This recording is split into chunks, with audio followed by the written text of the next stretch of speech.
بسم الله الرحمن الرحيم.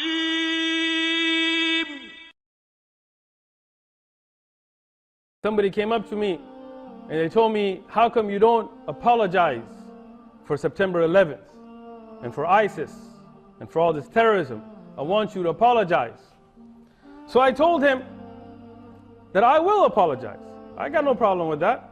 Right after you apologized to me for the 200 million Africans that were taken from Africa, the majority of which died, were killed on the way here. Why don't you apologize for that?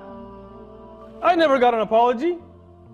Why don't you apologize for being the only nation to ever drop a nuclear bomb on another nation? Hiroshima and Nagasaki, you think I forgot? You think my memory is that short?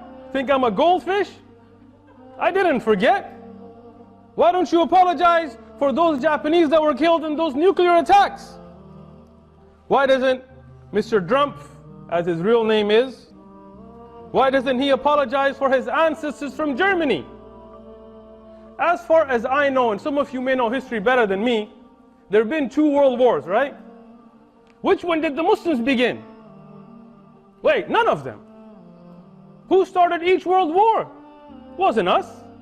Who did the Holocaust? Wasn't us. What is the apology for that? What is the apology for every innocent child that dies in a drone attack? What is the apology for that? Muslims were building this country. Muslims were building this country in Detroit, in California, not 50 years ago, not 100 years ago, but before that. Read the history of Islam in America. Muslims from America and Muslims from overseas, they came and built this country. Go to Sacramento and you look at how old the masajid here in California are, over 100 years old. Go to the East Coast, go see the masajid there that have been there, that Muslims were building while Mr. Trump's ancestors weren't even in this country. While he was immigrating illegally to the United States, we should have stopped him then.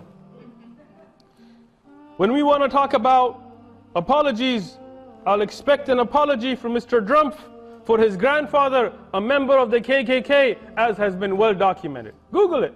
Pictures there. So don't ask us for an apology.